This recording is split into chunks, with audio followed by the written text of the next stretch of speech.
Hi, everyone. Thanks for joining me today. Yeah, very positive.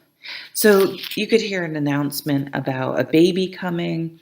You could you could all of a sudden decide to move back to your hometown. Um, for me, the Ace of Swords is just getting to what's truly important. What is the bottom line? Okay, that's very glary. There. Um, what's the most important thing when you really get down to it? And maybe it's instead of, oh, but you've been on a path to make a certain amount of money, make a certain amount of money, make a certain amount of money. And then all of a sudden, whew, you do a 180 in your thinking. Something makes you realize, no, I don't want to work myself to death to obtain a certain salary or a certain level. I would rather move somewhere where it's a slower pace, where it's a more affordable cost of living, and have a scaled down lifestyle, is what I'm hearing. So it could be because of children with the Six of Cups, but the Six of Cups, it's all about simplicity, having the time to stop and smell the roses, to just enjoy the moment, and not constantly be thinking about what's next, what's next, what's next. Let's go, let's go, let's go. Um, it's like that intense, intense drive all of a sudden became like aware of it, like how much you're just like go, go, go, go, go all the time. And so you can change that obviously without making some drastic move or change. It's would just come from your thoughts, right? That's what that Knight of Swords is again, is just shifting your perspective and just saying, I choose not to, I have to get another.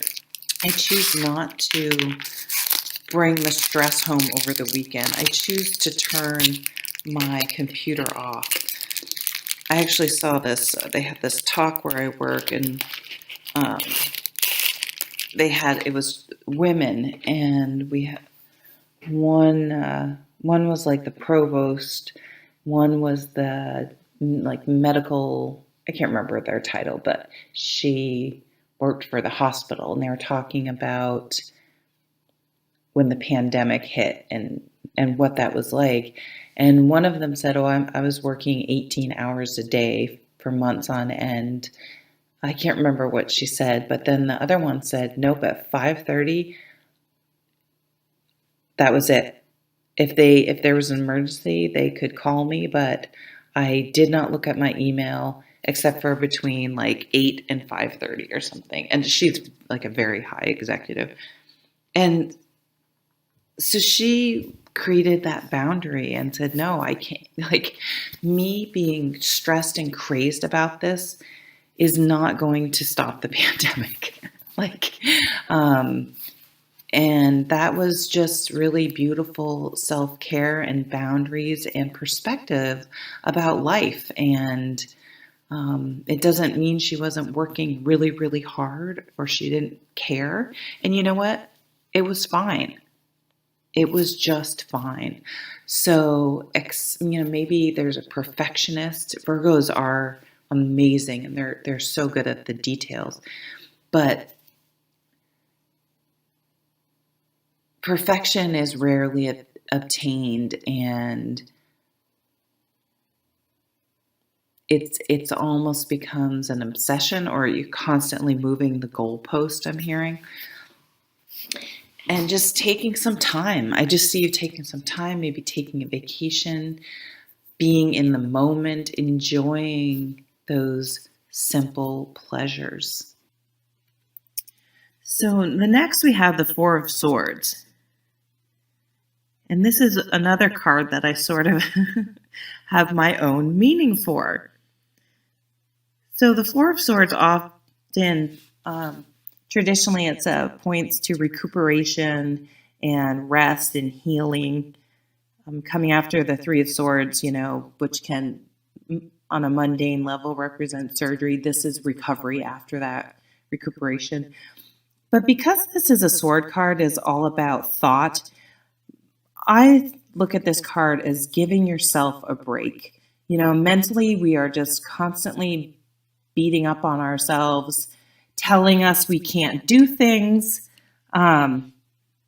So we have this idea and this passion and this direction and drive with the queen, and we're going to go for it. And boy, be careful that we don't let our thoughts creep up and say, oh no, don't do it. You can't do it. It's not a good idea. And let other people sort of get in your brain and talk you out of it. Give yourself a break. Don't overthink things. Trust yourself and go for it. So there's a lot of really strong, positive energy here. It's like an entrepreneurial energy that's very exciting and passionate and has a lot of promise.